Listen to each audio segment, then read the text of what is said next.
call this meeting to order. Welcome to meeting number 120 of the House of Commons Standing Committee on Health. Before we begin, I'd like to ask all members and other in-person participants to consult the cards on the table for guidelines to prevent audio feedback incidents. Please take note of the following preventative measures in place to protect the health and safety of all participants, including the interpreters.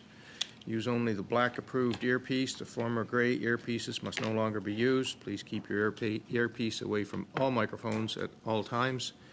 When you're not using your earpiece, place it face down on the sticker placed on the table for this purpose. Thank you all for your cooperation. In accordance with our routine motion, I'm informing the committee that all remote participants have completed the required connection tests in advance of the meeting. We've had a challenge with Dr. Pawlowski that we're going to try to resolve, but we're not going to hold up the meeting while that's being done, if at all possible. Pursuant to Standing Order 108 Sub 2 and the motion adopted on November the 8th, 2023, the committee is resuming its study of the opioid epidemic and toxic drug crisis in Canada. I'd like to welcome our panel of witnesses. Appearing as an individual, Dr. Bohdan Nosek, professor and St. Paul's Hospital CANFAR Chair, CANFAR Chair in HIV/AIDS, Research Faculty of Health Sciences, Simon Fraser University. Mr. Benjamin Perrin, a professor at the Peter Allard School of Law, UBC. Dr. Julian Summers, clinical psychologist and distinguished professor, Faculty of Health Sciences, Simon Fraser University, et représentant l'Arrimage Jeunesse et and representing Arrimage Jeunesse and Mouvement de la Relève d'Amos Région, Catherine Jutra. All of our witnesses today are appearing by video conference. We're going to ask them to provide opening statements of 5 minutes in length in the order that they are on the notice of meeting. So we're going to start with Dr. Nosek. Welcome to the committee. You have the floor. Thank you. Good afternoon. I'm calling in today from the unceded territories of the Musqueam, Squamish, and Tsleil-Waututh Nations. Much of my work is focused on evaluating treatment for opioid use disorders, and I'd like to share some up-to-date evidence and perspectives on this topic, focusing on opioids specifically. Broadly speaking, there are three options to choose from: outpatient pharmacological treatment, or OAT, short-term detoxification, and longer-term residential care, the latter two of which may also include pharmacological treatment. Only one of these three options are systematically reported and available for independent researchers like myself to analyze. That is OAT, including methadone, buprenorphine, slow-release oral morphine, and others, prescribed in outpatient clinics and dispensed from community-based pharmacies. As of March 2024, we had just over 24,000 people accessing some form of OAT in BC. Unfortunately, retention in treatment has declined over the past 12 years. Though it's a complex story, most fundamentally, we haven't increased our daily dosing to match the elevated tolerance of our clients who are now using fentanyl as opposed to heroin. And more recently, doctors are now having to manage benzodiazepine tapers alongside OAT. Eliminating co-payments for treatment and combining prescribed hydromorphone with OAT, as we learned serendipitously through the prescribed safer supply program, have improved OAT retention, though much more needs to be done to improve this form of treatment. Short-term detoxification treatment in and of itself is not evidence-based care, but rather a means of stabilizing and linking individuals to ongoing care after discharge. These data are held by health authorities and not systematically linked to other provincial data sets. I was involved in the project. We were able to link these data in 2017, and the outcomes for people with OUD were poor.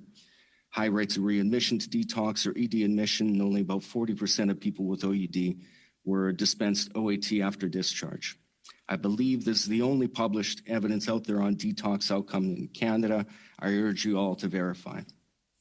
Data on specialized residential treatment facilities in BC are also siloed, held either by health authorities or by private for-profit clinics. We know that we have over 3,600 publicly funded treatment beds in BC, though these are not exclusive to OUD. We know very little about the outcomes of individuals accessing this form of care in BC, either at the point of discharge or after discharge. Tracking outcomes after discharge is important because what we've found is that transitions back into community are difficult, and it's likely that we need multiple tiers of support, including housing and other social supports, once these individuals are discharged. So what do we know about outcomes for people with OUD served by residential care facilities? 2 systematic reviews were published in 2019, one by Cadith and one in the journal Drug and Alcohol Dependence. Though both demonstrated some positive outcomes, few of the component studies focused on people with OUD. The outcomes were mixed for this population, and none included people using fentanyl. This leaves us with more questions than answers. We need to know the short and long-term outcomes for people who received residential care for OUD, including measurable definitions of recovery.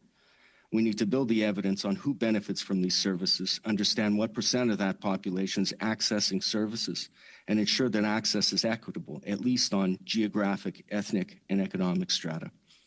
We need to know about the staffing requirements and the level of financing needed to reach our target population. Can we hit scale?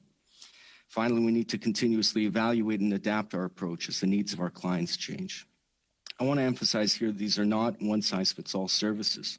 Through a Health Canada SUOP-funded grant, we found perhaps the greatest unmet need was care for pregnant people with OUD. Until St. Paul's opened up a perinatal SUD ward earlier this year, there were only 13 perinatal SUD beds in BC. Now, that's not just OUD, but all forms of SUD. 12 of which were in Vancouver and none in the north, where OUD prevalence among pregnant women is 2.7 times higher than it is in Vancouver. That's coming out of a paper that's currently under review. To be clear, no jurisdiction in North America has thus far successfully responded to the introduction of fentanyl into the illicit drug supply. Neither BC nor Alberta, the provinces with the highest prevalence of fentanyl in Canada, have done so. I'm a believer in evidence-based decision-making, a learning health system. That means learning from both our successes and our failures.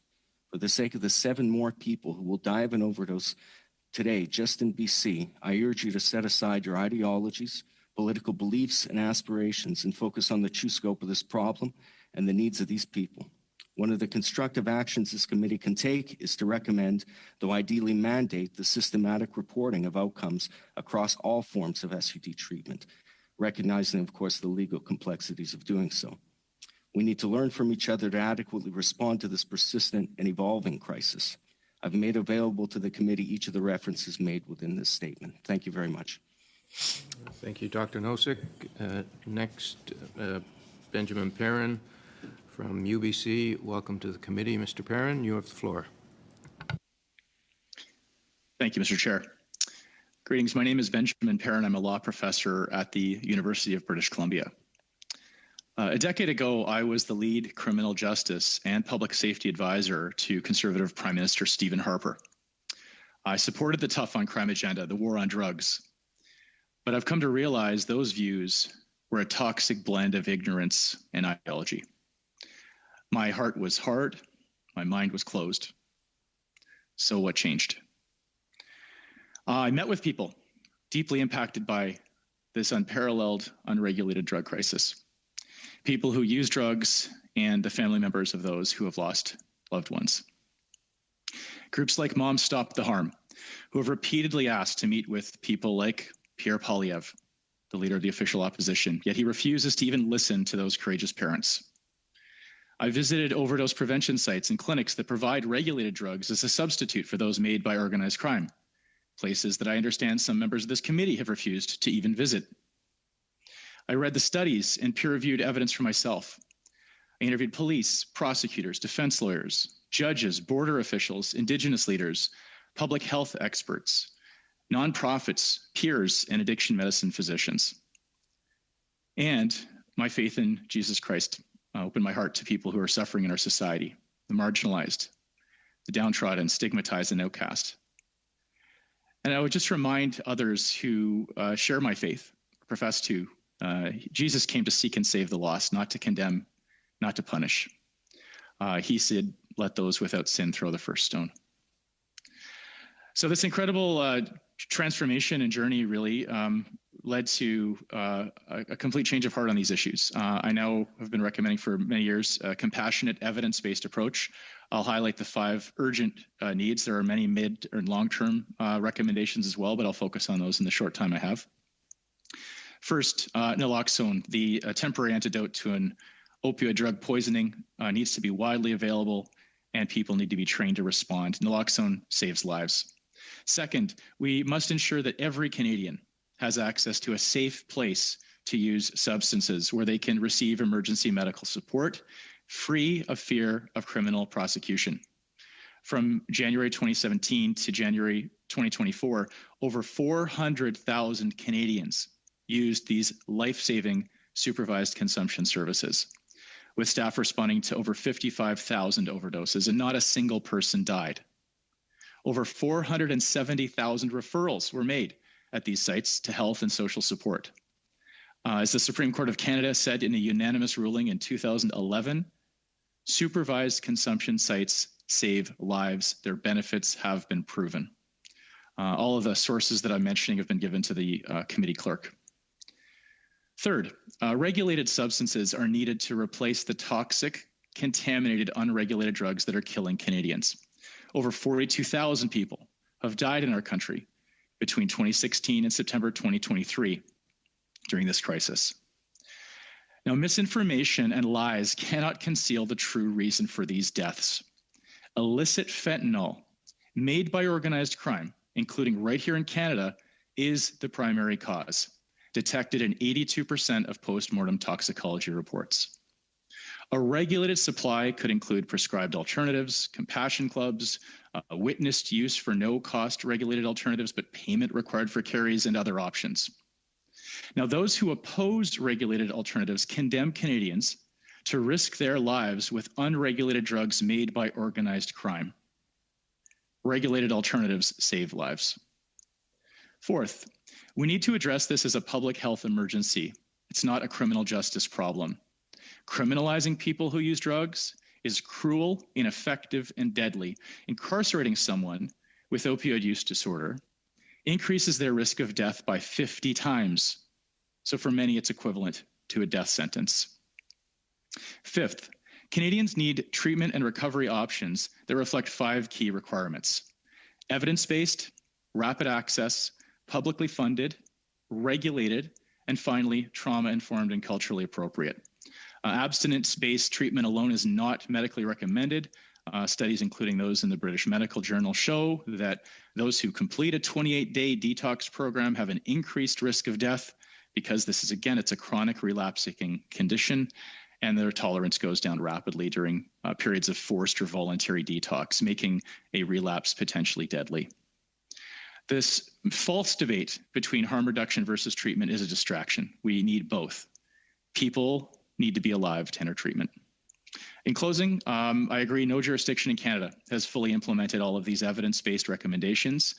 And I would implore you, if your goal is to get reelected and secure power, read the polling data. If your goal is to save lives, I urge you to read the research and listen to those most deeply impacted by this crisis. Thank you. Thank you, Mr. Perrin. Next, Dr. Summers from the Faculty of Health at Simon Fraser. Dr. Summers, welcome to the committee. You have the floor. Thank you. I'm Dr. Julian Summers, a person in long-term recovery, a licensed clinical psychologist, and a distinguished full professor at Simon Fraser University. I began my clinical career working at BC's Riverview Hospital in 1987 and was trained in addiction research and clinical practices by Drs. Bruce Alexander and Alan Marlatt. I've directed clinical training in departments of psychology and medicine and led 3 university-based centers focused on clinical and applied research. My body of research addresses harm reduction and recovery from addictions, often concurrent with additional mental illness among youth and among people who experience homelessness and frequent involvement with our justice system. I've also led primary care and telehealth programs spanning BC, Alberta, and the North. I'm here today to testify to BC's dangerous and imbalanced approach to addiction policy that prioritizes drug liberalization and legalization and largely ignores addiction prevention and recovery. This approach has been driven by an influential group of current and former health officials whose financial interests overlap with their advocacy. As has been reported by several journalists, BC's drug policies have been shaped for many years by a network of public servants and university-based researchers who previously focused on pharmaceutical interventions for HIV/AIDS. The key players include former provincial health officer Dr. Perry Kendall and the Michael Smith Foundation's scientific director, Director, Dr. Martin Schechter, who co-created Fair Price Pharma to provide heroin. Former Deputy PHO Dr. Mark Tyndall created the MySafe Society, which dispenses opioids from vending machines. Dr. Evan Wood created a pharmaceutical company and directed the BC Centre on Substance Use, or BCCSU, which was formed from the HIV/AIDS Centre for Excellence. The current BCCSU director, Dr. Thomas Kerr, was recently involved in a scheme to disrupt and silence speakers at a conference that I spoke at. The BCCSU provides significant annual funding to the Vancouver Area Network of Drug Users, VANDU, and other allied groups. He was also involved in research for the Drug User Liberation Front's activities purchasing, testing, and selling illegal drugs. DULF and VANDU have a pending court decision versus the federal government, where they argued for a Section 56 exemption to be able to legally buy and distribute drugs, including heroin, cocaine, and meth. DULF was raided and shut down by Vancouver police last year. Reports state that Dr. Kendall met with DULF about providing them with heroin. BC's current PHO, Dr. Bonnie Henry, is a protege of Dr. Kendall's and a collaborator in these misguided actions. In her report advocating for decriminalization, she wrote, quote, "As overdoses become more pervasive both domestically and worldwide, jurisdictions are looking to BC for leadership and guidance. The stage is set for the province to meet this call," end quote. The BCCSU has substantial influence on public policies that focus in a dangerous and imbalanced way on pharmaceuticals. Drugs are a relatively small component of policies and services that reduce harms associated with addiction. Furthermore, the BCCSU appears to be focused on advancing drug legalization. Dr. Kendall served as co-executive director of the BCCSU after retiring as PHO, and despite public reporting of apparent conflicts of interest, I'm not aware of any actions to investigate how our current policies may be related to incentives among those involved. My efforts to advance relevant evidence have garnered a severe backlash in my home province of BC. In 2022, I co-authored a rapid review on safe supply that highlighted the weak status of evidence, likely risks, including drug diversion, and alternative interventions that are well supported by evidence. The BCCSU responded by holding press conferences and producing an open letter accusing us of conducting low-quality research, which was a grossly inaccurate statement. They also attacked my character and have sponsored plans to disrupt events that I'm speaking at and have me removed as speaker. These are the methods of activists, not scientists. In March of 2021, I briefed BC deputy ministers on evidence related to addiction, and 1 week after the briefing, I received a letter ordering the immediate destruction of our entire database, spanning over 20 years of research and involving hundreds of thousands of British Columbians. Remarkably, the BC government subsequently lied about these actions. I continue to speak out because I have a responsibility. The suffering in some parts of our country is exacerbated rather than ameliorated by public programs. We need to redirect our actions to address addiction prevention and recovery, and I'm grateful for the opportunity to appear. Thank you. Thank you, Dr. Summers.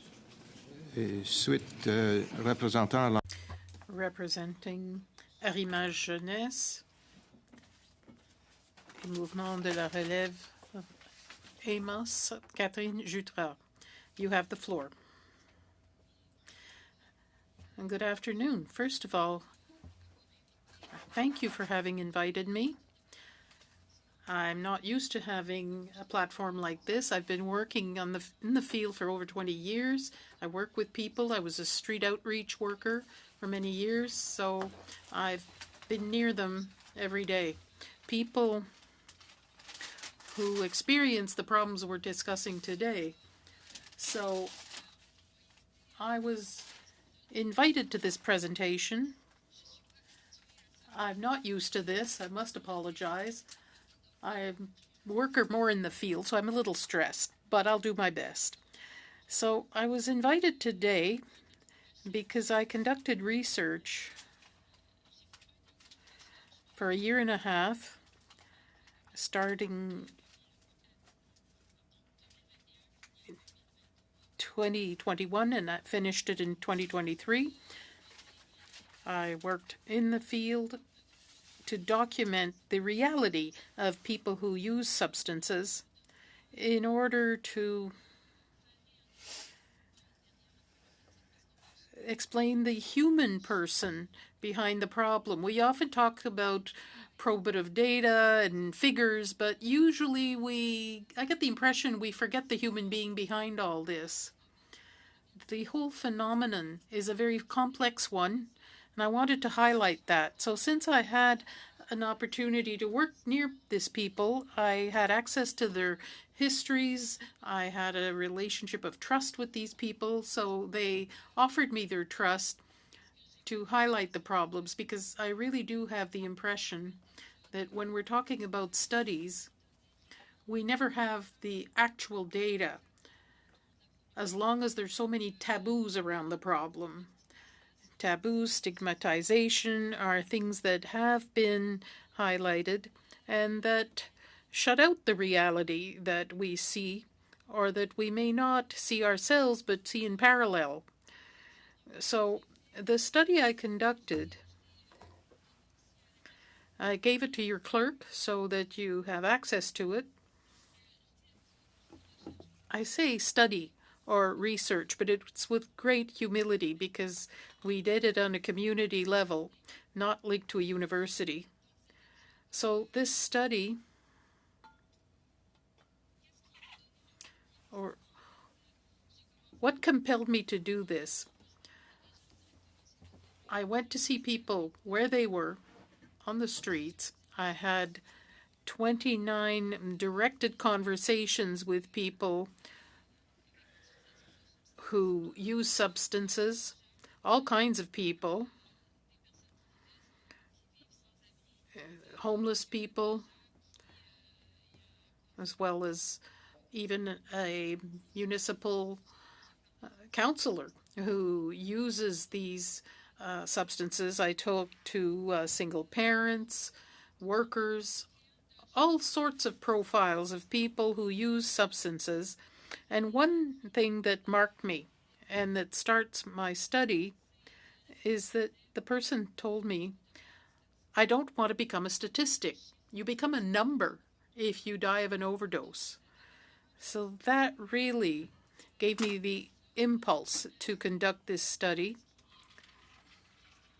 And what came out of this? Well, there were 29 people I talked to directly.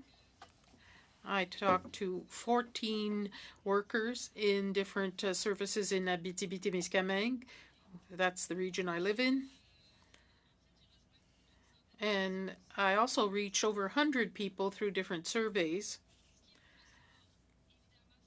What came out of it is the complexity of this phenomenon. And I'm tempted to invite you to see this phenomenon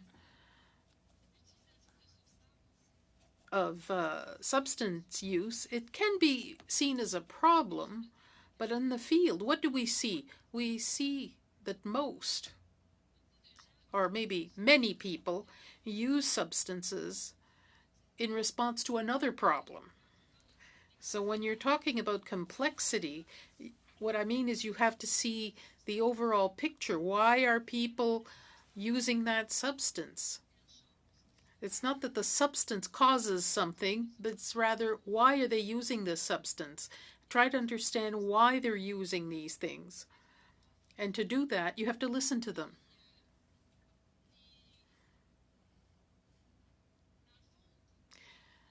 In the final analysis, the experts on this reality are the people who use. They are the ones who can tell you why. Because each individual has his or her own reasons. You have to work upstream on these problems. I see this as two spheres. We talk about prevention a lot. We talked about harm reduction, but you really have to work on both fronts in parallel because this does not meet both objectives, but in the final analysis, it's the same objective, but two different types of work have to be done Ms. Jutras, I would ask you to conclude because there'll be many questions. We're eager to ask questions, and you'll have an opportunity to make other comments during the question period. So if you have any conclusion, we'd appreciate it. Fine. I will try to conclude, but if you have an opportunity to put questions to me, I'll be pleased to answer them. What I want to highlight in my presentation here today is that really take into account the complexity and respect the rhythm of the people involved, because often I get the impression one tries to settle a problem given a certain timeline. But the pace is very important in recovery, if they desire recovery, because not all people who use substances have these problems. You have to bear that in mind too. Facilitating access too, because when it comes to harm reduction, one can do something quite simple, that is giving access to analysis of the substance so that we know what's in the stuff, because that's the problem, in my opinion. This is what increases overdoses. People don't know what they're using, and they have the effects of toxicity or contamination. So facilitating access to substance analysis would be a good step in the right direction. I'll close here, but I urge you to put questions to me. Thank you very much. And starting with the Conservatives, Ms. Goodridge for 6 minutes, please. Thank you, Mr. Chair, and thank you to all the witnesses for testifying here today. My questions are going to be primarily directed to Dr. Summers. Dr. Summers, you mentioned Dr. Perry Kendall. What was his role when he was a public servant with the government of British Columbia? Perry served as our inaugural provincial health officer, our head medical health person advising the provincial government. What about Dr. Mark Tyndall? Mark served as Perry's deputy and overlapped in that role with Dr. Bonnie Henry, also serving as deputy provincial health officer. All right. What about Dr. Martin Skirter? So Marty, before our most recent disagreements, I was been on first name basis with all these individuals. So Marty worked in HIV/AIDS in the center. They all had very important roles and worked collaboratively in truly groundbreaking HIV/AIDS related work. Marty, most recently, is the scientific director of the Michael Smith Foundation, which is BC's largest health research funder, and he also has a role at the University of British Columbia. All right. When in your opening statement, you made reference to the fact that some of them are now working for pharmaceutical companies. I think that that's quite concerning, but I was wondering if you could lay that out a little bit. I know you have a lot of experience when it comes to this, and so I was just wondering if you could perhaps share with us some of where they are now. Yeah, I mean, what I've observed is that they turned attention from HIV/AIDS to addiction as a group, and appear to have preserved the same focus on pharmaceutical interventions that made a lot of sense, of course, in relation to reducing infectious diseases, but is not a good fit for addiction. As I said in my remarks, pharmaceuticals play a relatively limited role. So it's clear now that they worked together in advancing a larger agenda to prioritize the role of pharmaceuticals.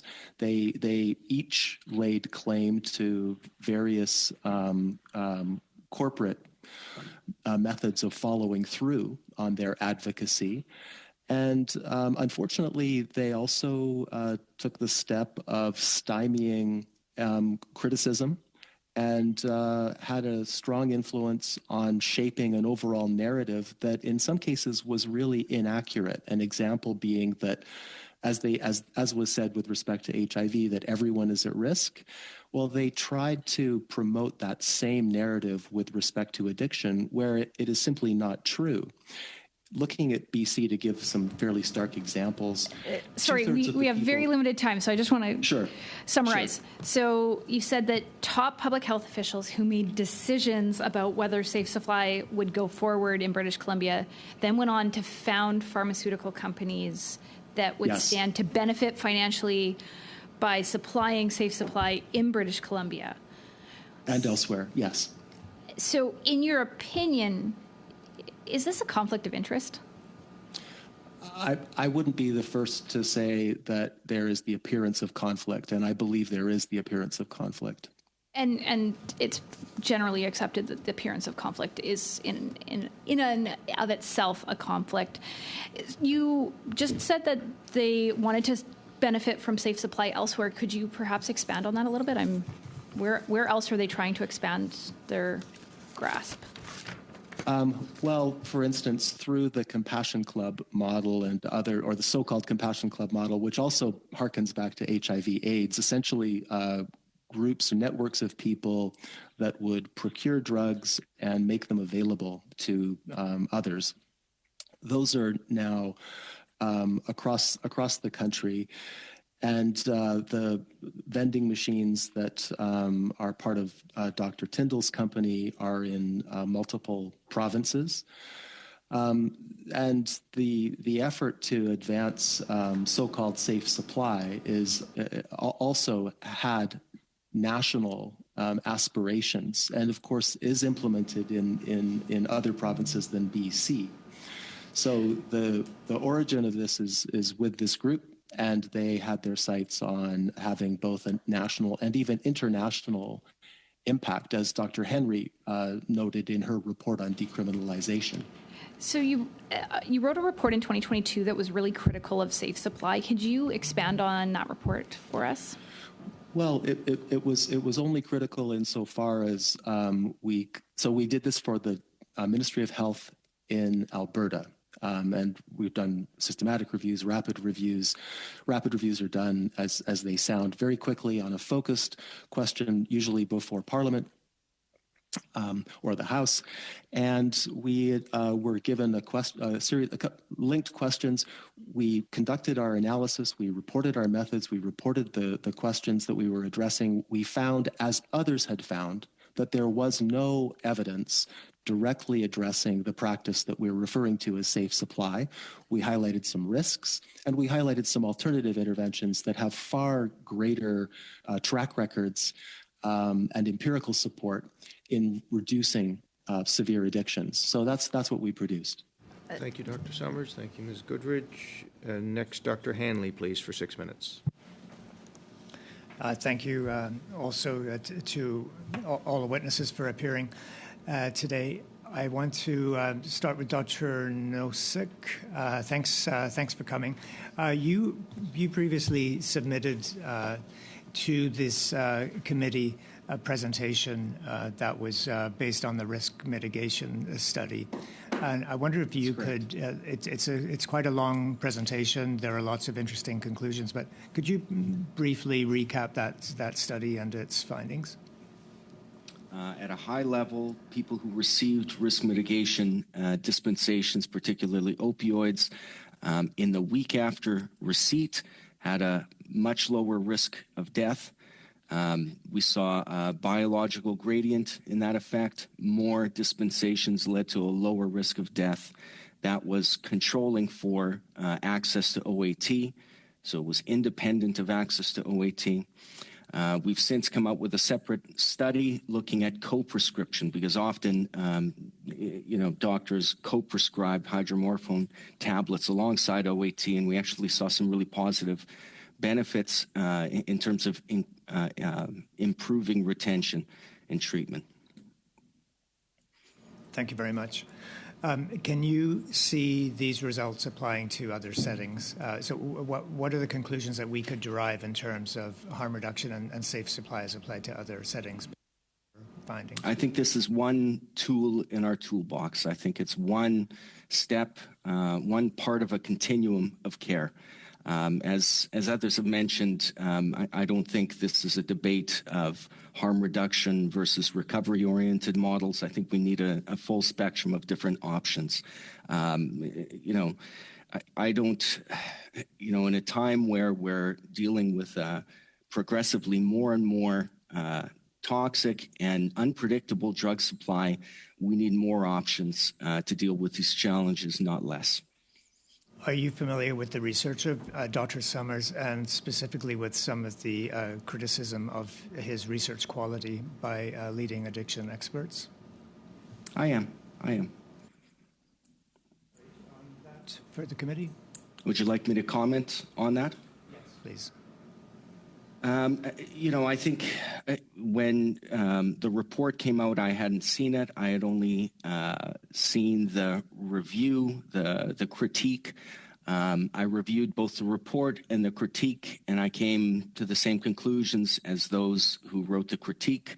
I thought the conclusions didn't match the underlying data. I think it was premature. At that time, myself and colleagues across the other institutions I was working with, were designing the evaluation of the RMG program. And it took us time to collect that data and to report it out to the public. So I was a signatory on that critique. Mr. Perrin, thank you for your testimony. I read your book, Overdose, written in 2020. I was going to bring it for you to sign, but I realized you were on video conference today. Sorry about that. But when you look, you wrote that book 4 years ago. It was during the pandemic. Has anything changed apart from, in most jurisdictions, things getting worse and the contaminated toxic drug supply getting worse and more complicated?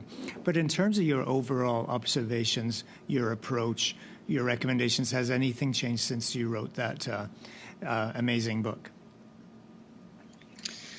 The core problem remains the same. It has gotten worse, and particularly, as you alluded to here in BC, if you look at the graphs in the BC Coroner's reports, we see not only do we continue to have these persistently high levels of illicit fentanyl in these postmortem toxicology reports, but benzodiazepines have continued to, steadily rise and increase. And so when we're looking at reasons for why, deaths are continuing, relatively speaking, unabated, despite some measures being taken, that is something big to contend with. I think the big thing that has changed, though, since 2020, 2021, is we're in the midst of a major backlash against measures that are evidence-based that we do know save lives. So specifically, supervised consumption sites, regulated safer supply, treating people who have substance use disorder as people rather than as criminals. And so when I wrote Overdose, I actually thought, to be quite honest, that I was wasting my time on a few chapters in the book where I was arguing why we need to have supervised consumption sites, why we need to have alternatives to toxic drugs. I thought at the time I wrote it, it was so self-evident, and that's where things were going. Now we see it going completely the opposite way. So the biggest concern I have right now are the misinformation and the lies that are blocking life-saving interventions. Thank you. And can you give an example of a lie or two that is being propagated that is preventing evidence-based policy being implemented? Here's one that I called out. This is from Conservative MP Glenn Motz. Some of you will have seen this. This is a tweet that he put out on X on April 30th. Of this year. He wrote, quote, "Trudeau decriminalized public use of crack, heroin, and other hard drugs, resulting in a 380% increase in BC deaths." That was his quote. That's a lie. I responded to him directly and in my own post, citing the BC Coroner Service data. I wrote, "This is a lie you're spreading. There's been no such increase. In fact, the most recent data at that point was from February of 2024. Comparing February 2023 to February 2024, those months, there was actually 11% decrease in people who had died." So that's the kind of lies and misinformation we're talking about. A second example I would give you is the lie that it is a safer supply that is killing Canadians. That's a lie that has been perpetuated by the current leader of the Conservative Party, Mr. Thank you. Mr. Poilievre. Thank you, Mr. Perrin.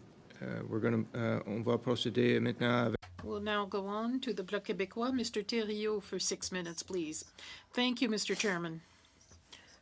My questions will be for Ms. Jutras. Inaudible. I'm sorry? A little lower, please. Thank you. You will restart the clock, Mr. Chair. Ms. Jutras, you don't have to blush or apologize for your tone.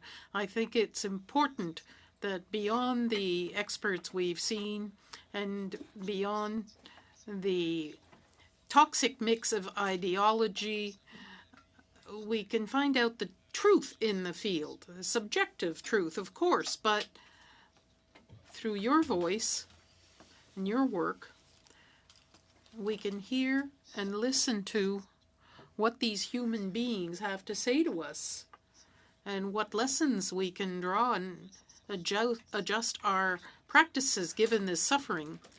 Now, Mr. Chairman, if Ms. Jutras allows, I'd like us, for the benefit of the committee, to have her table her qualitative study to the committee so that we can refer to it if she agrees. I'd like this to be a reference document for the committee. Yes, of course. So, you had access through the sample of people.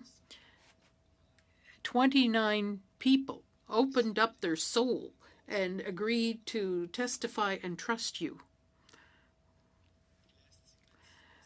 Stigmatization is one of the biggest dangers that people with an addiction problem have to face.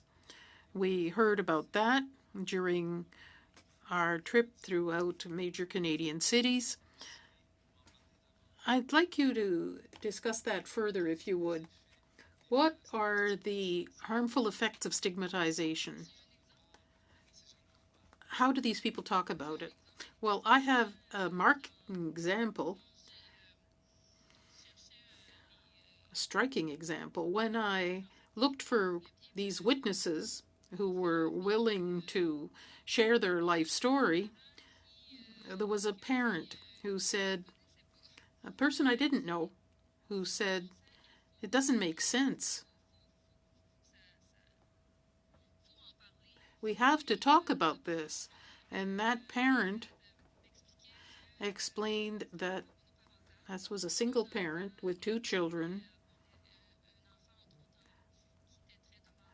One child was very high need, and that person was incredibly afraid. I'm not saying this for nothing. This person contaminated me with the fear. I won't say whether it was a mother or a father because I don't want to identify them. I'm too afraid. But this could be representative of many parents in this situation. I don't want to identify them. I want to respect them. But in their family, this parent had police officers and other interveners. Nobody in the family knew that this person uses substances. They use 8 to 10 speed doses per day, and their goal is to be a good parent. And they say, I can't. I don't manage. I don't have the energy. I have this social pressure on me. With everything you know about social pressure to be a good parent, this person takes 8 to 10 doses of speed per day and doesn't seek out services. Why? Because they said, they'll take my children away. That's the end of my life then. So this incredible fear of asking for services, of discussing this. I could hear this person's voice shaking when talking to me. That's part of it. Cutting yourself off from all sorts of services out of fear. There's stigmatization, of course. It goes even further, really. Self-stigmatization. At some point, you integrate that discourse. I'm thinking of another person, somebody highly involved in the community, intervener who helped many people, whose life turned around, and she was an injected drug user, and she was called garbage on the streets, and she had done so much for the community, and takes all that in. She's offered help, and she says, no, I don't deserve it. And somebody else who asked for help at some point, in my study I talk about neuron door. There's no wrong door. There's no bad way to ask for help. This person knew about this recovery facility, but didn't know all the administrative ins and outs of it, the bureaucracy. One night came to use drugs and said, I can't anymore, and knocked on a door. It was a place she knew because friends had been, and somebody said, you can't come here. You have to go through the usual channels, through the CLSC. And that person didn't criticize the system. That person said, I don't even deserve the support by an organization that looks after this. I'm worth nothing. And she went off and used drugs. So that's what it means if you integrate that message of stigmatization. Thank you, Ms. Jutras. Please, for 6 minutes. Dr. Summers, maybe you can tell me a bit, addiction is obviously a chronic relapsing condition, and it takes years for people to recover. Why would you be against safer supply to replace the unregulated, toxic, poisonous street drug supply for people who relapse? Thank you for the question. Because it's imbalanced, the broad programs internationally that have shown the greatest success dramatically reducing high-risk addiction have put the goal before themselves to ensure social reintegration. And that theme was also once active in North America. In fact, that is the format in which methadone was introduced as a practice. It was not a standalone drug administration program, but an inducement into a much more comprehensive process that ensured social reintegration. By adding drugs to and not paying attention to the necessity to support robust social reintegration, we are essentially, in many cases, providing into a system of poverty a fungible asset. Okay, that's not the question. I think I think we all understand this is a complex issue. It requires a comprehensive, full slate of responses. So I'm trying to get an answer on that. Now, you talked about the answer is it will make things worse. Well, that's what your viewpoint is. I mean, the First Nations Health Authority, the BC First Nations Justice Council, the Canadian Association of Police Chiefs, Dr. Henry, who you seem to not Canadian Association of Police Chiefs. Hold on. I'm not done yet. And all four chief medical health officers on Vancouver Island, where I live, the chief coroner of BC, the expert task force on substance use, have all called and supported for a safer supply of substances. And I guess what I'm hearing from you is that you seem to know better than them. And now you've talked about were any of them trained in addiction? Well, there is many that were on the expert task force on substance use. Absolutely. And we're talking about those that are trained in addictions. And as well, you've cited conflict of interest, and you went after Dr. Perry Kendall, and he established a nonprofit called Fair Price Pharma, and also Dr. Tyndall, who also created MySafe, which is a nonprofit. I mean, can you explain, these are nonprofit pharmaceutical operators trying to create a safer supply of substances, but you've talked about them being for profit. And also, we heard about 50 esteemed experts that wrote a letter that disagreed with your paper on housing. What do you say to those experts that wrote the letter, including, Dr. Nozick, who's on this panel right now? So there are a number of allegations in your preamble. I'll focus on the question you concluded with. So we wrote a review. It did not, as Bowden suggests, veer away from discussing the facts of what we found. Other reviewers at the same time had reached the same conclusion, which was there is no evidence to support the safety or effectiveness of these practices. In fact, if you search the BCCSU's website and the materials that they're providing, you will see that exact disclaimer today. There is no evidence to support the safety or effectiveness of, and there are a variety of practices that fill in the blank, in order to reduce risks associated with fentanyl and other street drugs. So that was the main conclusion. Now, how did they assess it? They used the AmStar rating system. Bear with me. AmStar is a rating system. You have to be very quick because I have other people I want to ask questions to. Okay. Well, you asked, I'm answering. Okay. I'm actually... Yeah, they used the AmStar rating system, which is a rating system for systematic reviews. I've published systematic reviews on substance use and mental illness over the years. It's important that they be standardized. Rapid reviews are not systematic reviews. So what you're pointing out is that 50 people signed on in an emotional reaction to a critique of a rapid review. Okay. Using an entirely inappropriate tool, which is basically... Thank you. I've got a minute left. Dr. Nozick, would you like to maybe comment or give some comments on what you just heard? Again, this was a review that was done very early in the stages of implementation.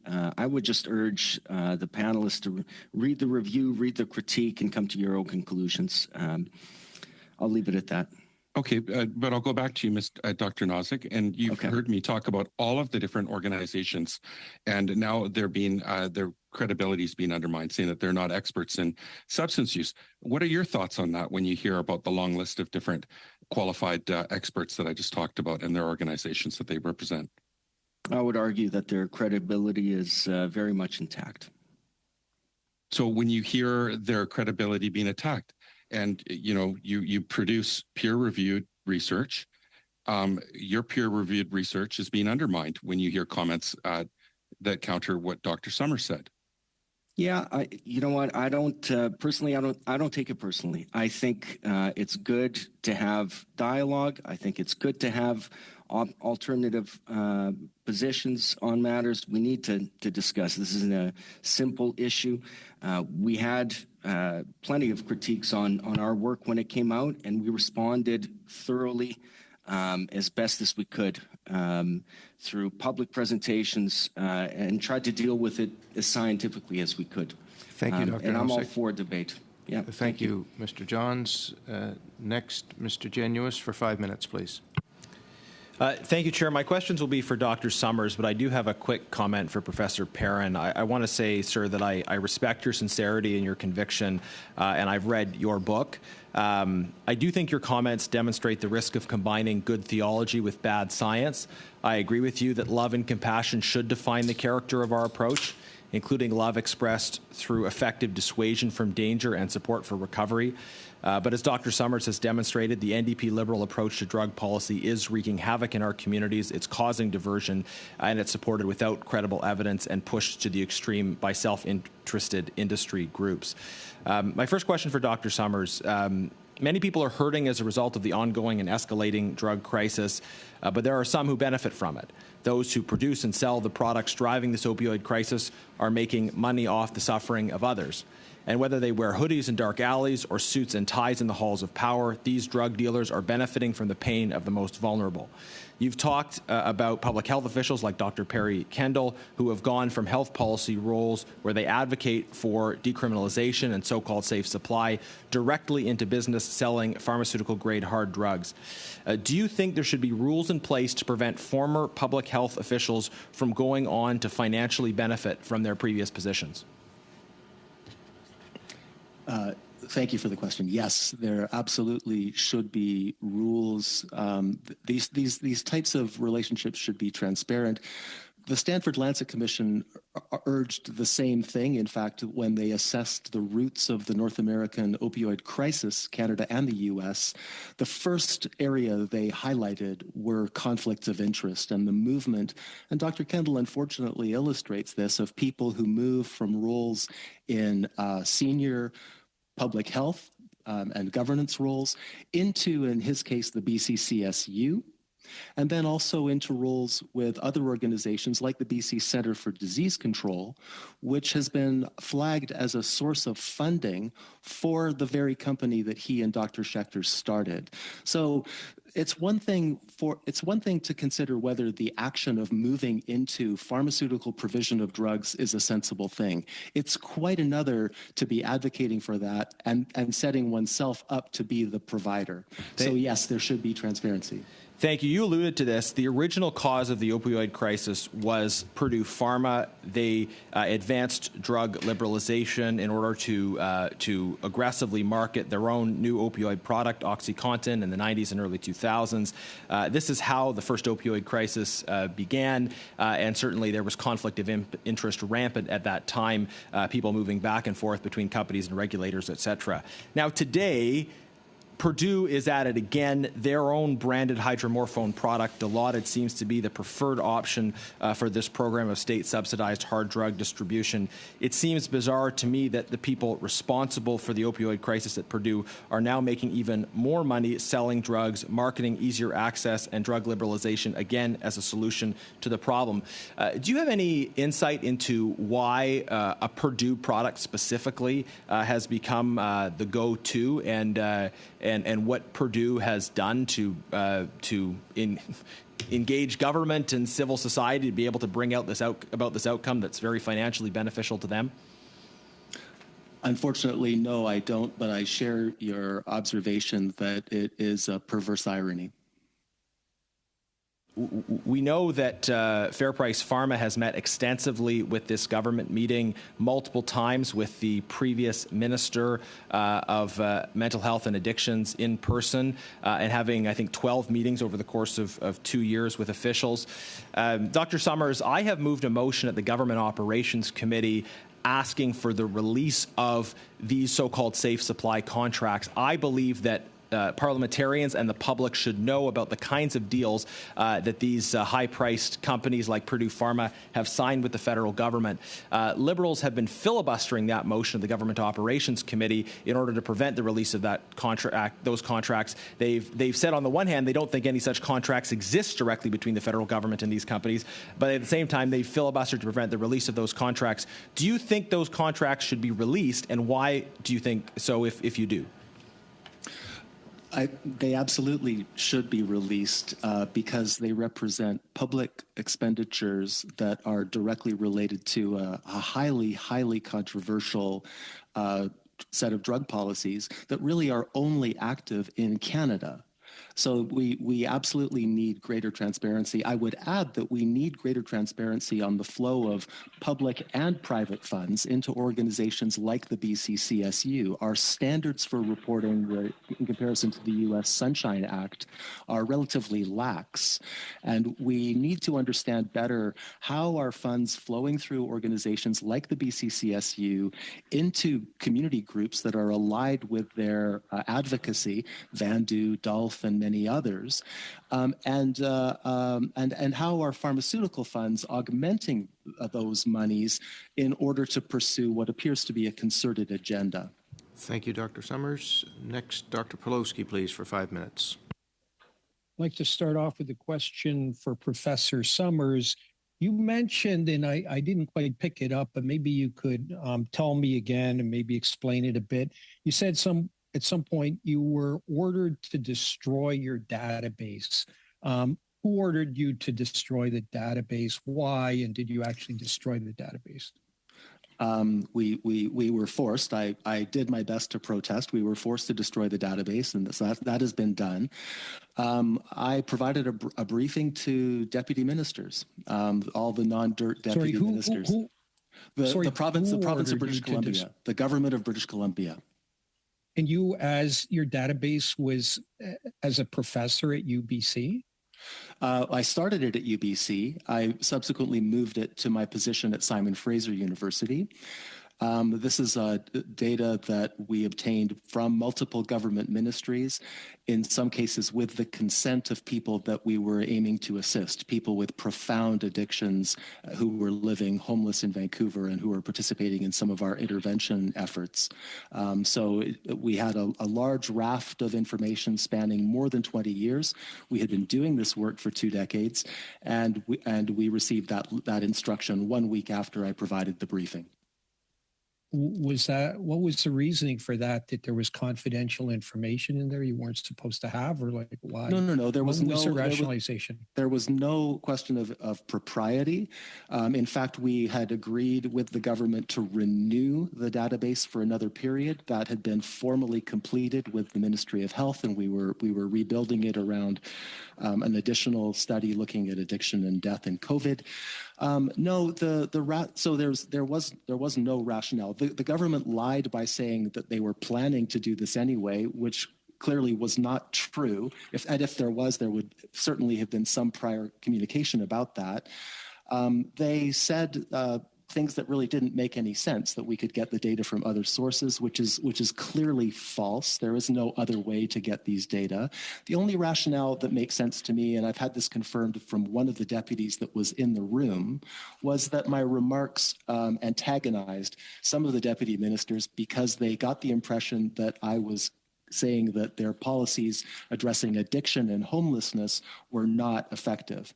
Well, why did you comply with that? I mean, it seems like an administrative order by someone in government. It wasn't a legal authority. Like, why did you do it?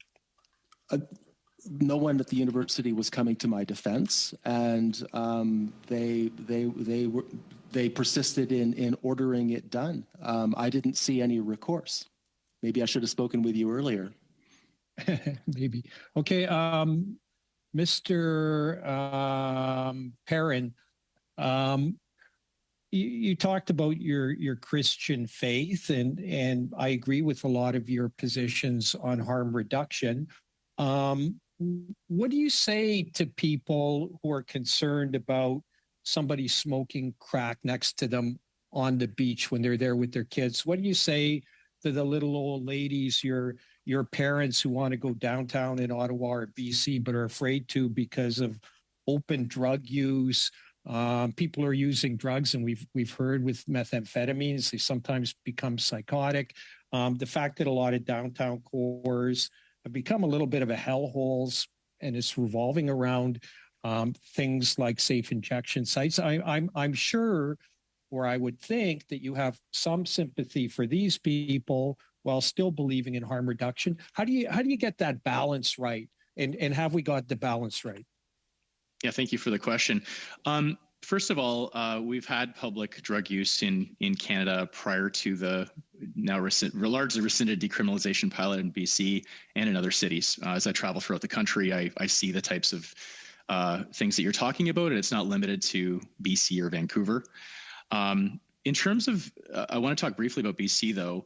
The Vancouver Police Department, and this is a quote from Inspector Phil Hurd, who oversees the VPD drug unit, stated on March 3rd, 2024, he said, "We've actually seen a decrease in public complaints around public consumption." And so that's a direct quote from him.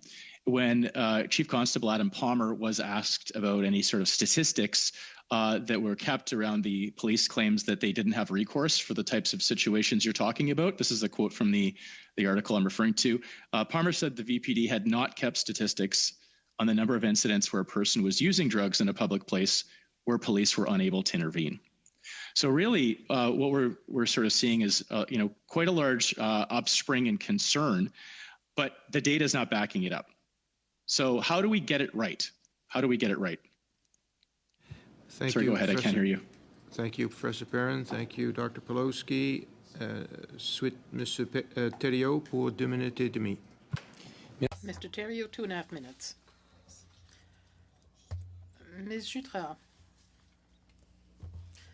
we know that we can't use just one approach. We can't grab everyone off the street and bring them to a detox facility. Harm reduction has an important role to play. Among the people who opened up their hearts to you,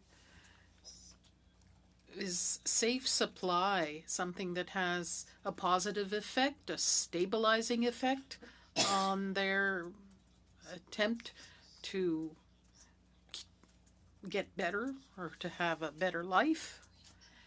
Yes, most assuredly. But once again, this complex problem does not necessarily work completely through that method, but there are some successes. I have testimony from one person who says, "What changed for you? Was it having a safe supply?"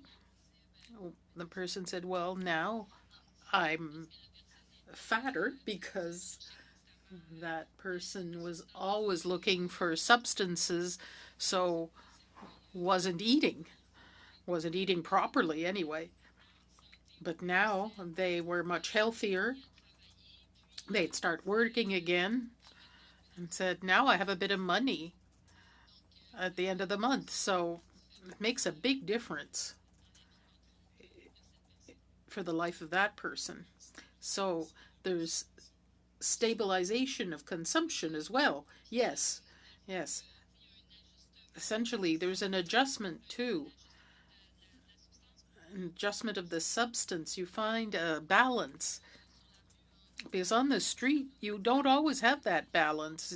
You say, "Yes, I'm going to take this dose or that dose," but it can vary. It can be ever-changing, so you don't have the same stability that you do with specialist doctors. It can create stability when it suits the person. Some people talk about diversion of the safe supply. In Abitibi-Témiscamingue, do you find that is true of this approach? A very brief answer, please, Ms. Jutras. Well, not necessarily, because if the person uses the substance because it meets their needs, I don't know too many people who are going to divert that supply. They would be weaned off of it then with some difficulty, so it meets their needs. Thank you very much. Mr. Johns. Minutes. So, Mr. Perrin, you are the former senior criminal justice policy advisor for the Conservatives under Prime Minister Stephen Harper. You've heard the Conservatives of today talking about opposition to safe consumption sites, to safer supply, to decriminalization, blaming actually all of the deaths on these policies from the NDP in British Columbia. Can you talk about your concerns about this rhetoric and also what policies you would not recommend to be adopted by the Conservatives and why? I'll be honest. I'm feeling pretty frustrated, to be quite honest, with the distractions that I've been hearing talked about today in the committee. I was checking on social media right now, and one of the committee members is posting already gotcha clips from this committee hearing in the process of the hearing happening. Is this about hearing evidence about how to save lives, or is it about your social media channels? Is it about getting hits, or is it about saving lives? So I'm disgusted by that, actually. I'm disgusted. And the lives that are going to be lost, we know. The opposition to a supervised consumption sites, we know, kills people. And the Federal Special Advisory Committee on the Epidemic of Opioid Overdoses had projections from December of 2023. They projected hundreds more would die if these harm reduction measures were not scaled up across the country, and their forecasts have been proven correct. And this will only worsen if we have a federal conservative government who suppresses, shuts down, fails to fund and support these life-saving medical interventions. So go ahead. Sorry. I was going to say, in terms of policies that I would not recommend that be pursued, to start with, we're being told that our goal should be to bring people home drug-free. And one of my co-panelists talks about how he frequently talks about addictions. He's not talking about actually saving lives. He's repeatedly referred to evidence about addictions, not about saving lives. And we don't have an addiction crisis. We have a toxic, unregulated drug crisis. And so what the research shows, again, is if our focus is on simply detoxing people and getting them off drugs, if that's the main goal, that has an elevated risk of death. When your treatment is all about detox alone, it's not medically recommended. So I would not recommend that kind of treatment and recovery. Secondly, the idea that we can stop fentanyl at the border has backfired. Fentanyl is now being made here in Canada. We know that from the RCMP. Additionally, we've been told, jail not bail. In the context of this crisis, a better slogan would be that jail means death without fail. That's for people with opioid use disorder. When we look at the data, who is dying? In Alberta, former Premier Jason Kenney said that half of every Albertan who died of unregulated drugs had been in custody in Alberta within the last 2 years. In BC, it's 2/3 of all people. So we need to stop locking people up and perpetuating this failed war on drugs that is only making things worse. Thank you, Professor Perrin. Next, Mr. Doherty, please, for 5 minutes. Thank you, Mr. Chair. My first comment, it will be a comment, not a question. So there's no need to reply, will be to Mr. Perrin. Actually, I do have a question. Mr. Perrin, do you have a medical degree? No. Okay, thank you. And next will be a comment. Not one person is talking from the Conservatives, whether it's our leader or ourselves. Not one of us have said anything about safe consumption sites. In any policy, any conversation, there are many tools in the toolbox. You're conflating the issue with your anger or frustration towards the Conservative team. So you publicly support supervised consumption sites today? You publicly support them? I have said that there's many tools with Mr. Perrin. I'll ask the question. Mr. Perrin, I'll ask the questions. Thank you very much. I've been on the record as saying there are many tools in the toolbox. Mr. Summers, Dr. Summers, sorry, you have said, and I appreciate our Dr. Polowski asking the questions regarding the database and the destruction of the database, but you've also said that you have there have been activists that have waged war against you in terms of defaming you and discrediting you. Can you elaborate a little bit more on that, please? Paid activists, sorry. Thank you. It really started some time ago. We were stymied in gaining access to additional data to link with the databases that we already had. Those were actions by the province and the BC CDC, but it really became most clear when we published the rapid review. And I don't understand Professor Nosik's remark. He clearly is not interested in dialogue. He signed a letter that maligned publicly our work. And the only time I've spoken to him, he told me that he was emotionally angered by it because at the time he had responsibilities to conduct research on safe supply. Almost all of the signatories, all of the signatories of that letter that I know have financial interests in the very topic we were reviewing. We didn't conclude anything that was unusual at the time. It was that there is an absence of evidence. Professor Nosik has even confirmed that today, saying that things were just getting started.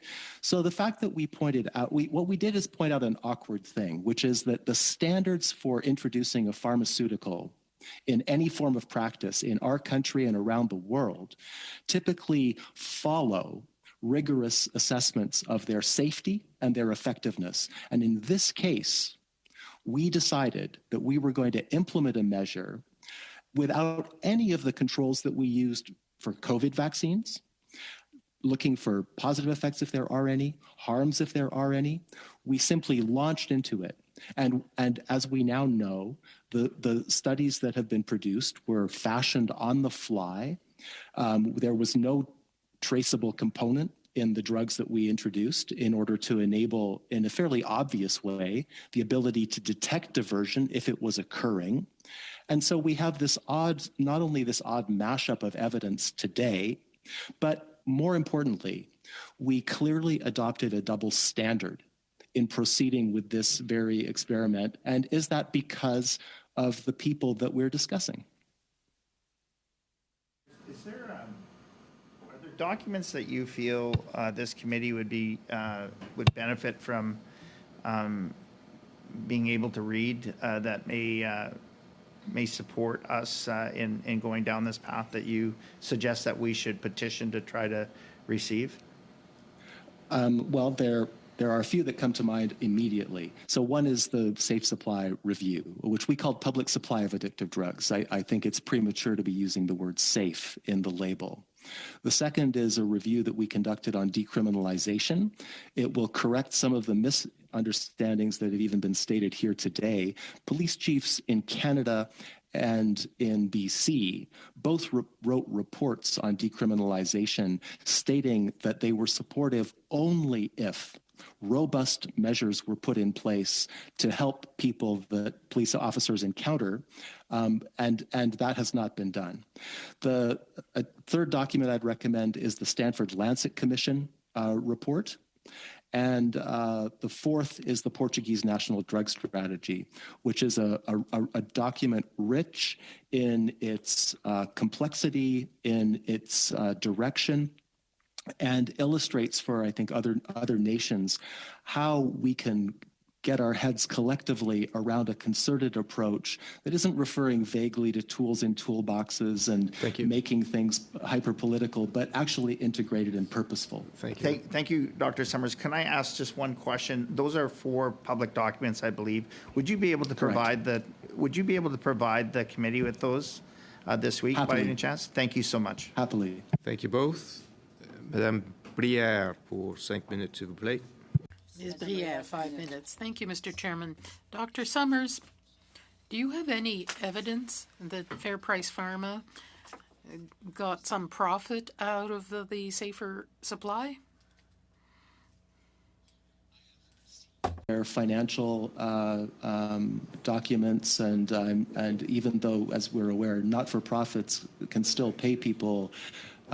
So I'm not aware of the flow through of funding or their success in obtaining funds in the first place. Did the BC government propose that you have access to a new database to continue your research? No, unfortunately, they have not. It's my belief that their intention was to ensure that there was not the capability to assess the performance of the programs that they have grown over these last few years. Thank you. Dr. Nozick, we all know that the opioid crisis is a complex one that is multifaceted. We also know that one of the challenges for people with an opioid use disorder is long-term retention. When you start treatment through agonists, do you agree that that difficulty in keeping people on this type of treatment is because of stigmatization or lack of options? I think those are both contributors to the problem. We have a lot of experience with opioid agonist treatment.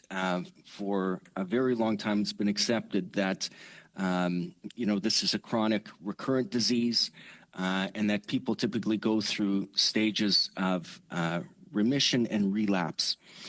That process has continued, but as people relapse, they're now being faced with a far more toxic illicit drug supply. It's far more dangerous to relapse off of opioid agonist treatment nowadays And so we need more options to keep people safe. Yeah, I mean, it's treatment is one part of a continuum of services that we need,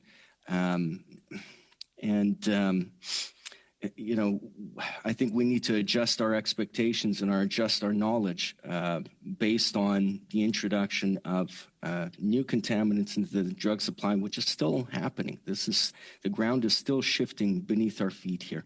So we're trying hard to keep up, and it's painstaking to watch our outcomes continue to deteriorate, and it's painstaking to hear from physicians who are trying their best to keep their patients alive. It's difficult. Merci. Thank you. We just got back from a trip in various cities across the country. We met with organizations that work in the field, including Ms. Jutre's organization. She's with us this afternoon. We see people suffering. We see people looking for solutions. Among the people who are working to save lives, as well as the drug users themselves. You're talking about finding options. We who are sitting around this table and who have to find some kind of solution to stop this crisis, what would you recommend?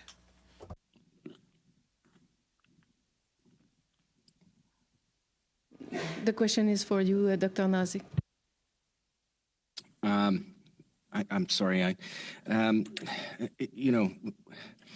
We need to recognize that there is a place for recovery. There is a place for outpatient treatment, and there's definitely a place for harm reduction. All of these need to work together.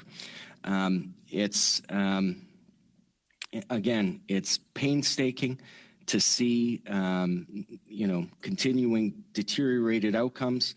I think it's also frustrating to see that, more and more this has become a public discussion of finding culprits and throwing stones rather than finding solutions. I came here to provide my expertise, to provide evidence that I had generated and that I've come across, and I'm hoping that I'm coming across that way as a constructive member of this panel to give you evidence to build on. We need more information. That was the bottom line statement from my introductory speech. We don't know very much of anything about recovery-oriented models of care. We don't know very much of anything about the outcomes of short-term detoxification. That's the sort of thing that needs to be reported systematically across the country. Thank you, Dr. Nosik. Thank you. Next, Ms. Goodrich, please, for 5 minutes. Thank you. I guess, Mr. Summers, you started out your opening statement referring to the fact that you're in recovery, and I was just wondering if you could share with us a little about that, because I think that probably shapes how you approach your work here. Honestly, I'm not sure, but you decide. So I was adopted.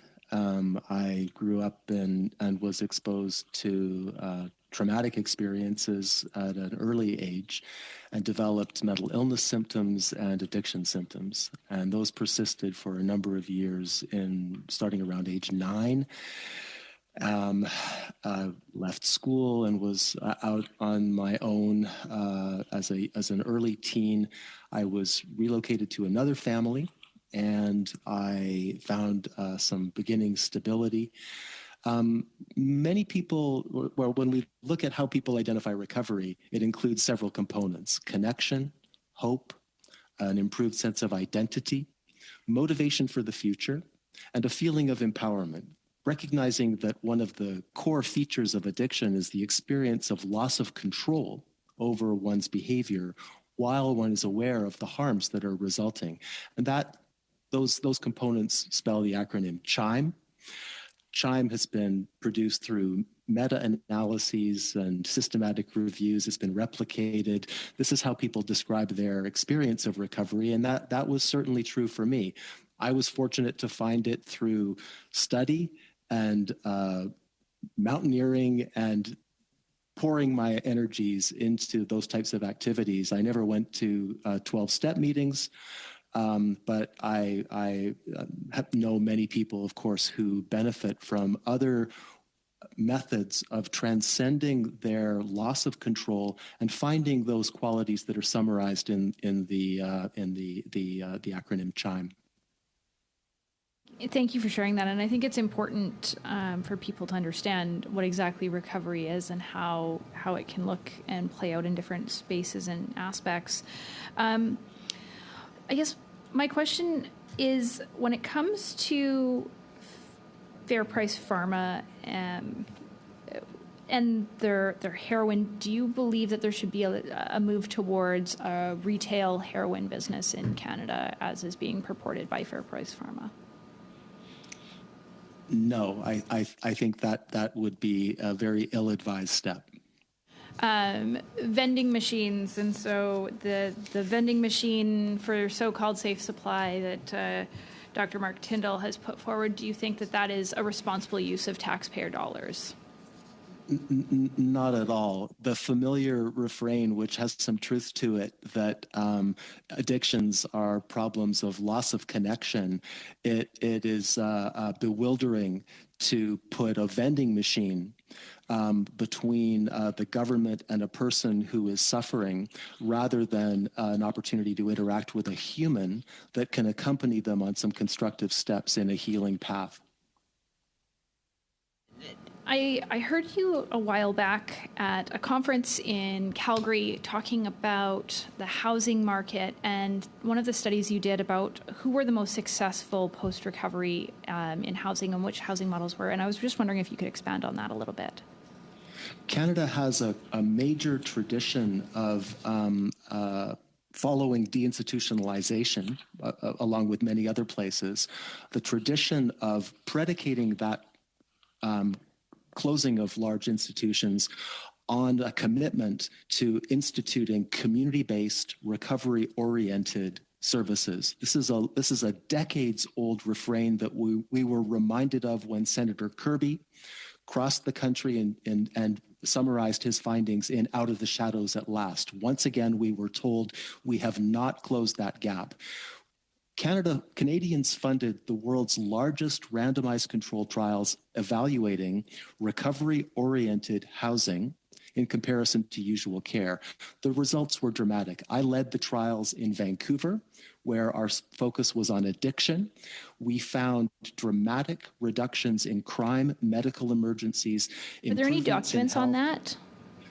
A large number of Could you table those with publications. If you could table those with the committee, that would be spectacular. So just to follow up on some of these points, I wonder if perhaps we could get agreement around the room to have the documents produced, specifically financial documents, donor information, and contracts with the government for Fair Price Pharma, MySafe, to add into our committee. So I'm just wondering, Chair, if we could have... Okay, you're out of time, Ms. Goodrich. That's a request for unanimous consent for the production of some documents. Is everyone clear on what's being asked for? Okay. Do we have unanimous consent to request those documents? No. Okay. Not right now. There is no unanimous consent.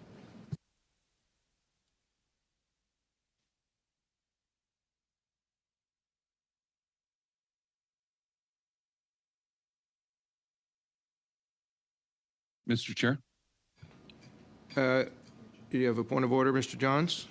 Yeah. I'm happy if my colleague wants to bring this back at another time and we can revisit it. Thank you.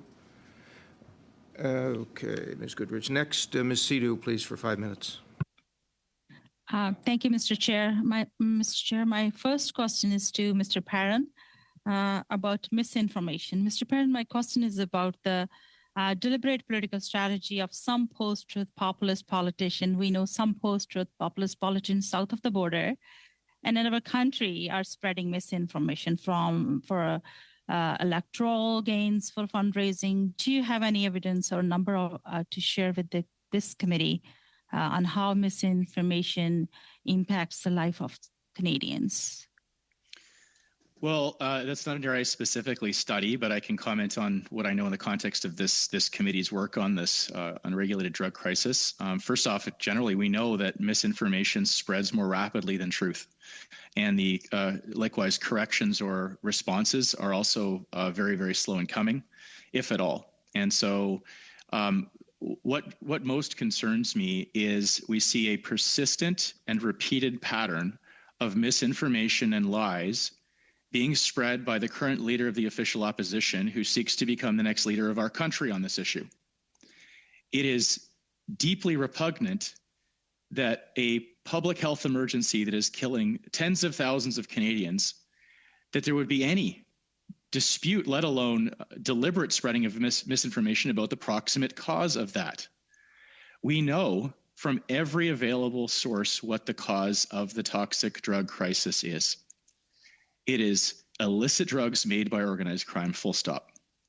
Now, there are reasons people take drugs. There are different pathways we could take out sort of policy. But if we can't even agree on the problem, we're never going to get to saving lives. And so I think that is the starting point for this committee's work is, do the members of this committee agree on that's the problem? The second is, what's the objective? Is the objective to save lives, or is it to follow the polls? There is a clear correlation between policies that are not evidence-based, cracking down on people who use drugs, forced treatment, which poll very well, that also result in increased deaths according to the research.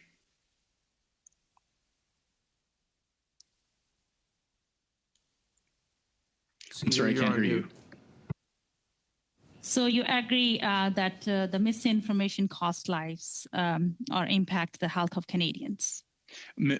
Misinformation on a pressing public health issue like this absolutely is killing Canadians. It is fomenting opposition to what we know to be life-saving medical interventions, things like supervised consumption sites, which I think is just incredibly disingenuous for one of your colleagues on the committee to claim without being very clear, but saying it's part of a toolbox, whether the Conservative Party supports it or not. If that's the case, I'd like to hear Mr. Poilievre. I challenge Mr. Poilievre to stand up in the House of Commons tomorrow or at a public event and state, I support supervised consumption sites, period. That's a simple sentence. Is that his policy or not? We're not here to play games. The lives are at stake, and Canadians have a right to know. We see many biased political pages spreading misinformation online. The government of Canada had a similar issue during the pandemic, where we had to use advertising and working with a local journalist to provide accurate information. What approach do you recommend to this committee on combating this type of information, which is called misinformation, when it comes to addictions? I think there's a role that the media has to play. I think there's a role that politicians have to play.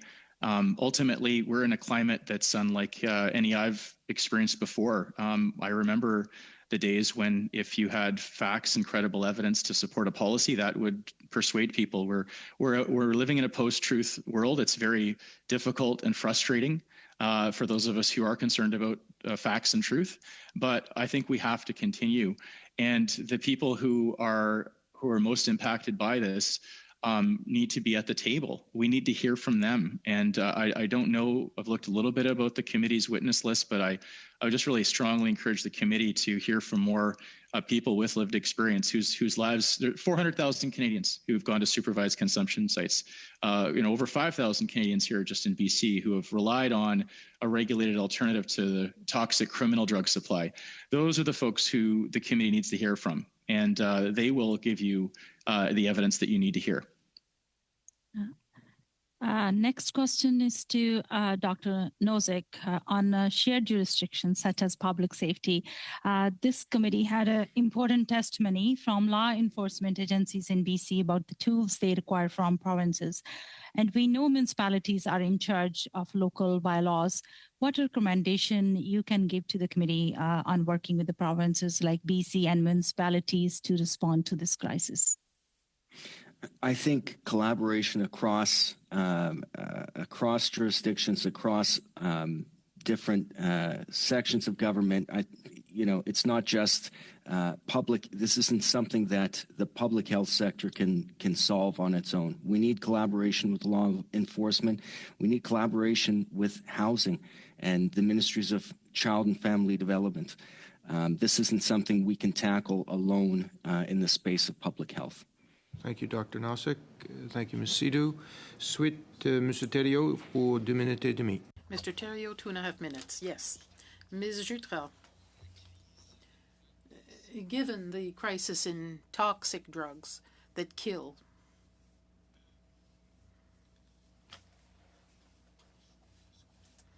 we have to be able, and this is a constant we see, we have to be able to be where the people who are addicted are. At the same time, that accompaniment has to be available at the moment they need it. Which approach should we favor in order to help these people more effectively? Well, for sure, we have to listen to them. That would be basic, because every individual doesn't have the same history. They're not at the same point in life. They don't all have the same needs and objectives. So listen to them, consider them as experts of their own situation, and not necessarily attempt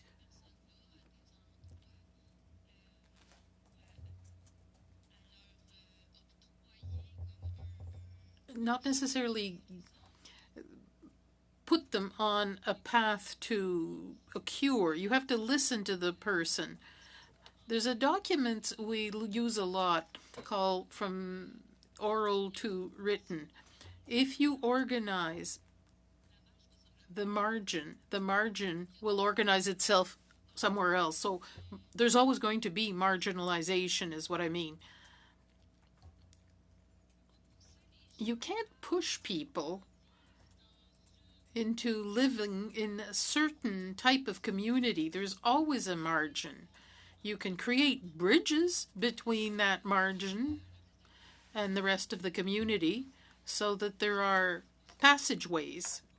I understand that, avoiding to impose a specific approach. Offer them a choice. Okay, I'd like you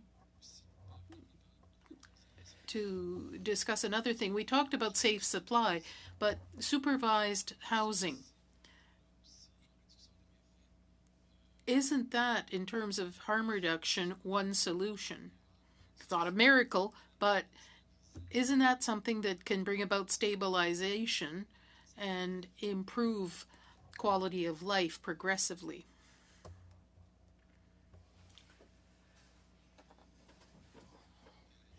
I think her system is frozen.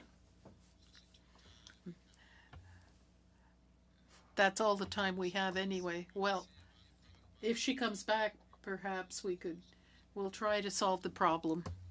Perhaps we could hear her answer if ever she comes back, with your consent. Thank you. Passer à quelqu'un d'autre, puis Well, you could go on to someone else, and perhaps we could then get another 30 seconds later. Okay. Please, for 2.5 minutes. Well, thank you. We heard, earlier that, I cited that the BC First Nations Health Authority, the Canadian Association of Police Chiefs, our Chief Medical Health Officer of British Columbia, Dr. Bonnie Henry, the Chief Coroner of BC, the Expert Task Force on Substance Use, the former Chief Medical Health Officer, Perry Kendall, and Mark Tyndall, who have now been referred to as paid activists, that they're kind of, seemed like they're, by the Conservatives and by some witnesses that they bring, that they're alluding to some sort of conspiracy. Mr. Perrin, what do you think when you hear that all of these experts, or the question was brought earlier that they're not experts in addictions medicine. What do you think when they're deemed as unqualified, or that they wouldn't seek out expert advice when it comes to addictions medicine? It's a shocking, unethical, and false allegation. I think when you're going to bring aspersions in a setting like this, where you're protected from criminal and civil liability, and you don't give anyone you're making allegations against an opportunity to respond, that's a very dangerous combination. I recently watched a podcast on McCarthyism, and it reminds me of that. You're going to start casting aspersions about people. There's a process and a way in which for the committee to explore any of those concerns they want, and it would, if they want to go down that road, which I don't think is necessary, they should be giving those people a chance to respond. There is a widespread consensus across different groups of people who work on this issue, including among addictions experts, that we need to address the root cause, which is this unregulated drug supply. So you mentioned the BC Coroner Service. I would encourage the committee to not just take that title, but when you look at the report that is the basis for the BC Coroner Service recommendation for regulated alternatives, I haven't even counted them. There's between 12 and 18 listed experts who are all work in this field, including addictions experts and physicians. So it's one thing to say someone disagrees, but to try to suggest that there's something else there is false and misleading and unethical. Ultimately, I would urge the committee, I guess, in closing, to say, please focus on the main concern here. You're studying why this is the leading cause of unnatural death for Canadians. And it's going to continue to go for a long, long, long time unless we begin to address the root causes of it, to do the emergency response now, to build the supports, the holistic supports around housing and addressing childhood trauma and prevention, all that. But we need to deal with the crisis we have urgently. Do I have time for a very short question, Mr. Chair? Very short question. Yes, go ahead. You're the former senior criminal justice policy advisor to Stephen Harper. What would your advice be to Pierre Poilievre and the Conservative Party? I would just say, please look at this with fresh eyes.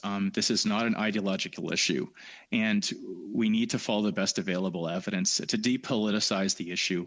Why are you in government if it's not for the benefit of Canadians? This has to be about saving lives and not about following the polls or anything else.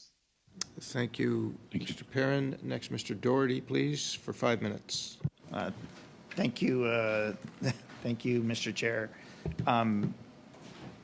Mr. Perrin, you don't have a medical degree, that's correct?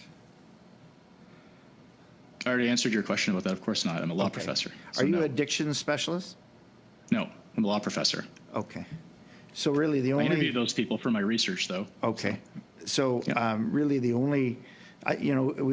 you talked about having Canadians on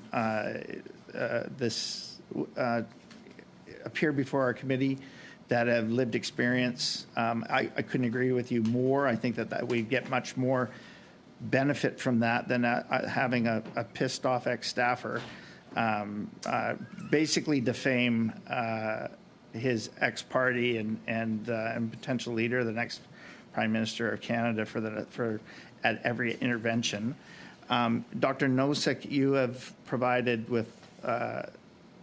I really truly appreciate the testimony that you have given us over the last little bit. You've offered a lot of insight, as has many of our witnesses throughout this study.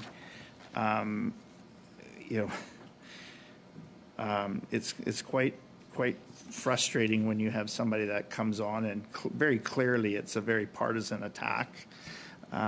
When I think for the most part, when we're having these discussions at committee, we have all really tried to do our very best to understand this. It is a very complex issue. And Mr. Perrin, you mentioned in previous remarks that the Conservatives, including our leader, have been spreading lies and misinformation, including that safe supply is what's killing everyone. No one is saying that. What we are saying very clearly on record is that so-called safe supply is an unsafe and irresponsible policy, and that it's making the crisis worse. We cannot. Your leader said that. You cannot. Your leader said safe supply is killing people. Again, Mr. Perrin, it's my time, not yours. the challenge that we have is that we are perpetuating addiction without getting people either into detox or into treatment, so that recovery, and that we can bring people home. I know from what I'm talking about, as I've shared very publicly, the battle that our family has had with my brother's addiction and others within our family's addiction or life and their addictions. I noted that one of our colleagues had mentioned that or maybe it was in your testimony, that we haven't even bothered attending. Just because it's not public doesn't mean that we haven't gone to these sites by ourselves. I don't do things just for social media likes and what have you. I go about doing my own business and visiting these sites on my own. Thank you very much. Mr. Summers, thank you so much for sharing your story today. I appreciate the work that you are in and that you're going through. Long-term recovery. Recovery takes many, many steps, and I do want to ask again, if you feel that there's more information that perhaps you have not had the chance to share with this committee, or documents that you feel that we could benefit from, can you please either mention them today and then send them to us if at all possible? Mr. Summers, is there any, for final remarks, any further comments that you have? Thank you. I'll add one. It's a growing reading list. But the UK commitment to a recovery-oriented system of care. So a recovery-oriented system of care is the most frequently used framework that governments around the world are using in order to fully integrate all government activities toward a common goal of preventing addictions, as well as actually other mental illnesses, intervening early and promoting recovery. And it runs the gamut from interdiction and international relationships to domestic activities that cut across a broad swath. We haven't yet mentioned the role of, for example, employment, and the fact that 60% of the people who are experiencing poisoning in Canada were unemployed, and they're mostly young people. Employment is powerfully related as a protection against the risk of addiction, and also as a component of promoting recovery. A related observation is that not only are poisoning deaths the leading cause of death among youth in BC, about 60% of the kids we're losing were in government care. So what I'm trying to get at is this is a very skewed, high-risk population. I am not spreading false, misleading, and unethical testimony. I resent the remark. I don't even know why someone would think to say that in this setting. We have actionable steps that we must take that involves our psychology and our social interactions. I'm summarizing that with the phrase social reintegration. We ignore social reintegration at our peril, and now are piling on with additional pharmaceuticals that are making things net worse. Thank you. So I'll gladly forward those documents. Thank you, Dr. Summers. Dr. Hanley, please, for 5 minutes. First of all, for Dr. Summers. Dr. Summers, do you have a medical degree? I'm a clinical psychologist. I don't have a medical degree. Thanks. Do you have a law degree? No, fortunately. Okay. I just want to say I find it deeply disturbing, Dr. Summers, that you're making serious allegations based purely on speculation about public health officials in BC profiting I'm from the reporting overdose facts that crisis. have been publicly reported. When those same people have facts. literally dedicated their lives to some of our most vulnerable and voiceless citizens. And I know why Dr. Perry Kendall and Dr. Schechter started Fair Price Farmer. It was an attempt to address a need that was not otherwise being addressed. In addition, Dr. Kendall is one of Canada's great leaders in public health. I've been fortunate to be a former colleague of his. And I'm sure he would be happy to come to committee to explain Fair Price Farmer. I want to just go back to you, Mr. Perrin. Mr. Perrin, would you describe yourself as a pissed-off partisan ex-staffer? No. Perhaps you'd like to clear the record on that one.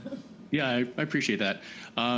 Yeah, no, my concern on this issue has grown out of the research that I've done the last several years, and spending most of that time, particularly in my last project, talking to people whose lives have been devastatingly impacted by the criminal justice system, by addictions, by substance use. And all of us have people in our own lives who have experienced this. When I wrote this book, Overdose, I didn't know anyone who'd passed away from unregulated drugs. Now I do. And the very grave concern I have, and the strong comments I've made today, are because I see a lack of adequate response, and it is killing people. And that is what motivates me. And I will continue to speak truth on that, and I'm going to continue to call it out, and I'll call it out whatever the political party is. And so if I'm pissed off, that's the only part. I guess I'm pissed off. I am. I think if any of us were not, that we continue to see people dying in the numbers they are, and we really cared about that, that should enrage us. But it has to motivate us to action. Excuse me, Professor Perrin. Avez-vous Yes. l'appel à règlement, Monsieur Thériault? Mr. Thériault, do you have a point of order? I didn't want to interrupt the witness. This is very interesting, but since I have, you owe me at least 30 seconds. I'm sorry, I didn't hear what you said. I said that you owe me 30 seconds. Don't forget, please. That was for Ms. Jutras? Well, I have other questions, too. There's other witnesses. I could ask questions for another 30 seconds. I had time that was mine for the answer. I'm sorry. I apologize to Mr. Perrin. I didn't mean to interrupt him. Professor Perrin, please go ahead. That was my answer. Thank you. Thank you, and I hope I can have my minute back that I lost as well. I just wanted to state again for the record, back to the leader of the opposition, the member for Carleton, who does say government-funded safe supply programs are leading to more opioid deaths. But I want to leave that for my last minute or so, Mr. Perrin, back to you. So you're bringing us back to. Let's bring this back to federal government recommendations from the committee, immediate actions, and maybe top 3 immediate actions that we could advocate for putting in place where perhaps we're not doing enough at federal level. I think we need to mainstream what I would describe as safe places for people to use drugs. Calgary Mayor Naheed Nenshi said that his concern when he left the mayoral office is they only had one supervised consumption site. So where you have one, that's where you get a concentration of people. That's where you get concerns. These need to be more mainstreamed. So that's the first thing. We should look at the mainstreaming of supervised consumption sites as a basic health response. Secondly, we need to look at regulated substances, not just unique programs, but we need to completely look at how do we replace this toxic supply, and we should be looking at a number of alternatives that respond to concerns about things like diversion, and look at different models that could work and be willing to do that. The third thing is I think we need to have some national standards on what recovery and treatment means, and I mentioned 5 specific things: evidence-based, rapid access, publicly funded, regulated, and finally trauma-informed and culturally appropriate. Do I have more? Yeah, you have another 40 seconds. Oh, that's okay. That's great. I wonder maybe I can bring you back to BC and the adjustment of the decriminalization approach, and I again sense that there's a confounding of public disorder or public nuisance with decriminalization. I wonder if you could just comment, I guess briefly, but on the progress so far that you've seen with the approach from BC and what you would hope to see from now on. Well, in terms of British Columbia, one of the things that the province has done really well is creating a large number, more than anywhere in Canada, of safe places for people to use at the provincial level. And that's when you've had a supportive provincial government. When we don't have that in provinces like Alberta and Ontario, then funding is the chokehold. against supervised consumption sites. So even though they get approved, if they're not funded, they are not going to be effective. So that is a huge issue in terms of the federal role. In terms of BC, I think it has been a real mistake to recriminalize the possession.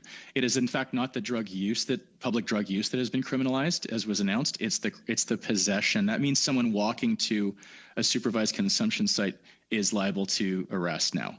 And that was not the case prior to this rollback. And so we need some really serious thought about what needs to be criminal, what can be administrative, and we need to go back and revisit that.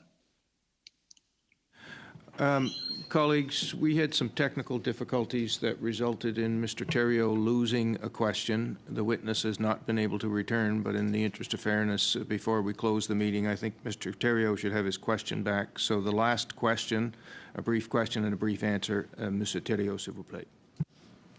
Oui, je vais m'adresser. Yes, thank you, Mr. Chairman.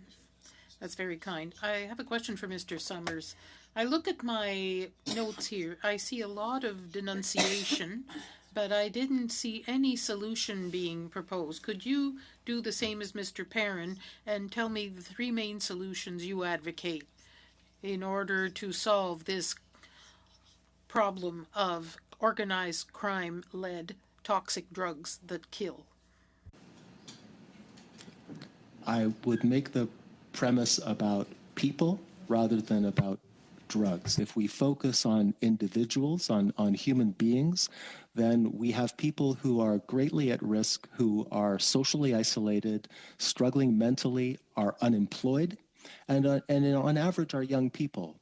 So there are voluntary things that we can do immediately, and that would be recovery-oriented housing. I'm not going to be able to break this down. Demonstrated around the world and in 5 regions of Canada through randomized trials as highly effective. Est-ce que ce serait des logements? Would that be supervised housing? Because we're talking about drug addicts here. I'm talking about people with addictions as well. Thank you. The people we're losing are unemployed people who are disproportionately living rough and are socially isolated. As I said earlier, more than half of the young people dying in BC were children in care. There is a profound link to social isolation and meaning in life. So there are voluntary interventions, such as recovery-oriented housing. You'll have to, I'm not defining it. For people who are encountering the criminal justice system, drug treatment courts and other specialized courts, when properly resourced, are extremely effective. The third point I'll mention is prevention. We must do a far more effective job preventing risk associated with substance use in the first place. So those would be my 3 Thank you. top priorities. Thank you, Est-ce que la prévention I said one question, not a complete turn. Thank you to everyone for being here with us. According to the schedule of the committee, this is the last meeting at which we will receive testimony. There seems to be a lot of interest in continuing that.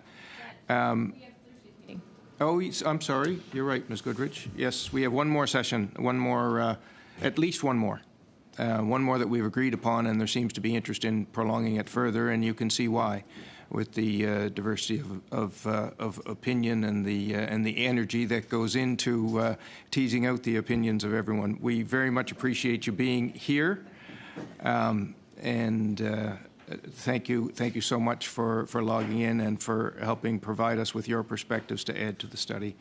Is it the will of the committee to adjourn the meeting? We're adjourned.